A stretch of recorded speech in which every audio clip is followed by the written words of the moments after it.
Армысыздар, қадірмен достар, бұл Аладоп парақшасы YouTube'дағы өзіңіз білесіздер. Сонымен біз бүгін футбол мәселесіне тоқталғымыз келіп отыр. Өйткені білесіздер, КПЛ аяқталды. Енді Еврокубоктың мәселесі келіп отыр. Және Қазақстан ұлттық құрама командасының 2-1 матчы бар. Ұлттар лигасында сол ойындарға болжам айтатын боламыз. Бүгін әдеттегідей студияда мен Ермұхамед Мәулен және Уәлихан Қосанбай. Және бүгін біздің студиямызға тағы бір қонақ келіп отыр. Ол белгілі комментатор Ербол Қайыров. Қош келдіңіз. Енді мынау Еврокубоктың жеребе тарту рәсімі болды жаңа ғана, өзің білесің. Біздің ел бірінші рет қатысайын деп жатқан Қайсар командасына Кипрден Апоэл командасы түсті. Енді Астана ойнады, қаншама рет бізге жақсы таныс команда ғой. Осы жеребе туралы қалай ойлайсың? Қайсар шыға ма? Негізі Кипр команданы жақсы білеміз, е? Сен айтқандай 2 рет Астанамен ойнады, 2 ретке Астана өтті. Енді АПЛ міндетті түрде кек алуға тырысады. Бірақ Қайсардың тәжірибесі жоқ. Егер олар тобылға қарсы осындай ойынды көрсетсе, мысалы Шымкентте, олар өте алады. Бірақ менің болжамым 2-0 АПЛ жеңеді және келесі кезеңге жолдамайды. Себебі Қайсардың тәжірибесі жоқ, олар өте нашар ойынды көрсетеді. Анда-санда, мысалы Каспийге ұтылды, 0-1 есебімен аутсайдерге ұтылды. Егер Младенов біріктірсе команданы, олар көрсете алады. Бірақ алғаш рет команда Еуропада ойнағанда олар өзін қолжу деген болады, сондықтан АПЛ жеңеді. Ал енді Уәлихан, сен не айтасың? Матч 17-ші қыркүйек күні болады, оған дейін дайындалып үлгеретін шығар. Оның үстіне қорғанысы мықты, матч Шымкентте болады. 11-іне Қазақстан премьер-лигасының ойындары болады. Сол кезде бір ойын өткізіп дайындалу алдынан мүмкіндік бар. Енді мен де негізі Ерболдың пікірімен келісем, бұл ойында Апоэл өтеді, кем дегенде 2 гол соғады деп ойлаймын Апоэл командасы. Ал енді Ербол тағы да біз тоқталайық, одан бөлек біздің алматылық Қайрат бар ғой. Қайратқа Железничар мен Маккабидің жеңімпазы түсейін деп тұр. Қайрат Маккабимен ойнайтын сияқты. Өте тәжірибелі команда, Израильдің командаларын жақсы білеміз. Бірнеше рет олар Қазақстанда командаларды ұтты. Енді Қайрат та бір рет Израильдің команданы жеңілді. Әрине, егер Вагнерлап 1-2 допты соқса, егер Айымбетов соға алса, мысалы, Борайский басқалары жақсы ойынын көрсетсе, онда Қайрат жеңеді. Алматы емес, сырт алаңда ойнайды. 27-ші қыркүйек күні. Сырт қиын олды. Бірақ мен бәрібір Қайратқа сенемін, бірақ Қайрат. Мен онда дәл солай, обезалют, сырт алаңда да Қайраттың гол соғуға шамасы жетеді деп ойлаймын енді. Міне бізде қазір сағат жаңа жеребе енді ғана бітті. Біз 7-де осы видеоны түсіріп отырмыз. Сондықтан ақпараттар қазір міне жаңарып жатыр. Сондықтан енді соңғы 3-ші матчқа тоқталсақ, Астана өз алаңда ойнайды, бірақ жаңа Қостанайда ойнайды деген. Қостанайда себебі, мысалы, орталық стадионның басшылары келісім берген жоқ Астанаға. Білмеймін, мысалы, мүмкін Қайрат Бұрынбаевтың шешімі, мүмкін басқа да себептер бар сияқты. Бірақ егер Қостанайда ойнаса, Астана үшін өте жақсы, себебі Қазақстанда ойнайды және осы стадионда Астана бірнеше рет жеңіске жеткен және жақында бас бапкер келеді, Юрий Вернидук немесе Андрей Карпович, Стойчо Младенов секілді мамандар бар тізімде.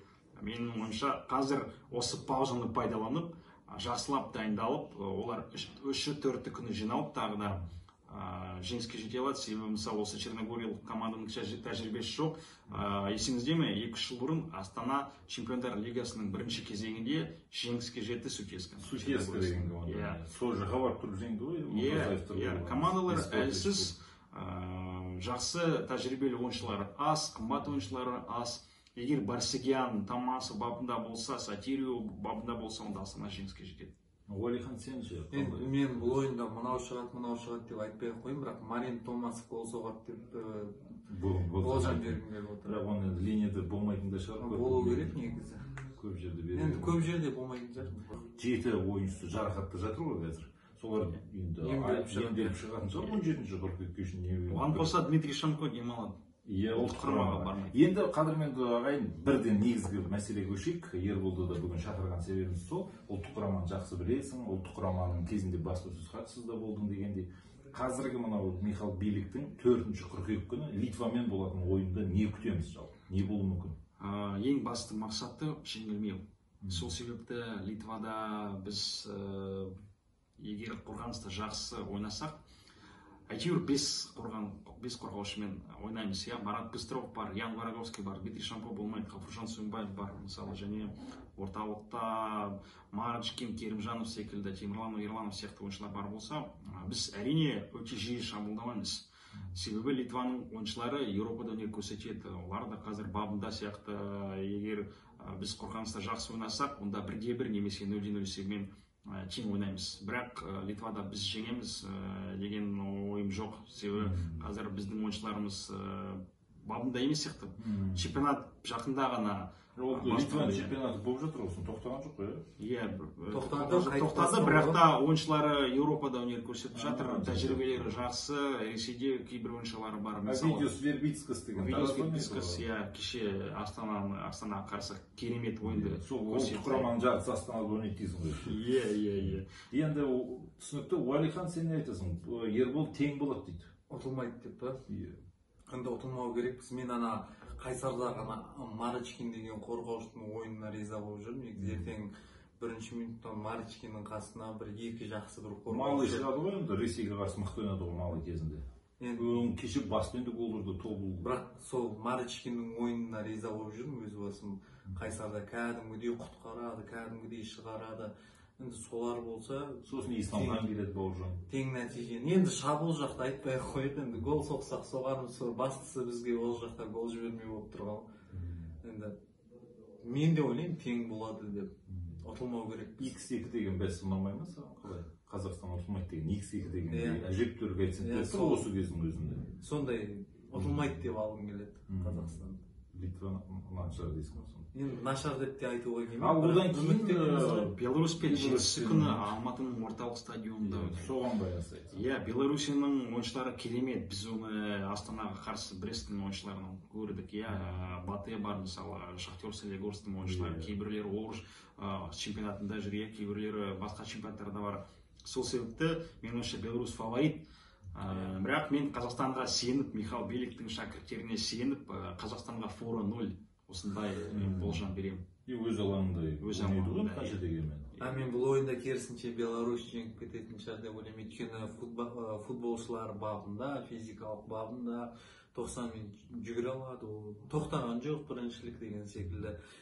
Ресейде ойнайтындар да ойнап жүр тұрақты түрде. Сондықтан да біздіңкілер әлі 3 қана тур өткізді, толық, сондықтан да бабында емес қой әлі. Бірақ Зайнутдинов бар, Быстров бар, Ян Вараговский бар. Егер Владислав Васильев келсе, ол да бабында сияқты. Сенгіміз келеді, Беларусьтан бар. Шақырылған жоқ, бірақ қазір резервте. Егер біреу жарақат алса, онда шақырады. Сосын Меркель туралы не айтасың? Меркель жақында ұлттық құрамаға оралмайды, себебі құжат жағынан проблема болып жатыр деген еді. Проблемалар бар сияқты, және қазір ол құжатсыз жүр. Тек қана Германияның төлқұжатымен құжатымен жүр. Иә, осы жыл болмайды ұлттық құрамада. Түсінікті. Қадірмен достар, енді біз өзің не дейсің? Енді сол менің ойымша біз Литва құрама командасын жеңе аламыз. Қазақстан құрама командасы жеңеді. Мен айтып отырмын, Вараговский ойнап жүр, кеше ғана стандартқа қарсы ойнады, оның алды Брюгген жеңіп кетті, ол мықты ойнап жүр. Сосын Быстров Марат қандай керемет ойнап жүр, Ахматта. Зайнутдинов кеше де алаңға шықты, оның алдында да алаңға шығып жүр, ол да ойнап жүр. Бауыржан Исламхан қазір тың, ол да жаңа идеялармен келіп отыр. Сосын Қазақстан чемпионатындағы жаңа қорғаушыларды айтып отырсыңдар ғой, қорғаушы түгел ойнап жүр барлығы. Сондықтан берген бар айтпақшы. Асқат Тағыберген қосылды құрама команда, алыстан сылқылдап теуі мүмкін. Литва командасы ол шаршаған, біткен ұжым. Оларға буын алмастыру керек. Видеос Вербицкас негізгі құрамында ойыншысы Таразда қосалқы құрамды кейде алмастырып жібереді Никитенко. Сондықтан да Литваның алаңына барып Қазақстан құрама командасы жеңеді. Соған сенемін.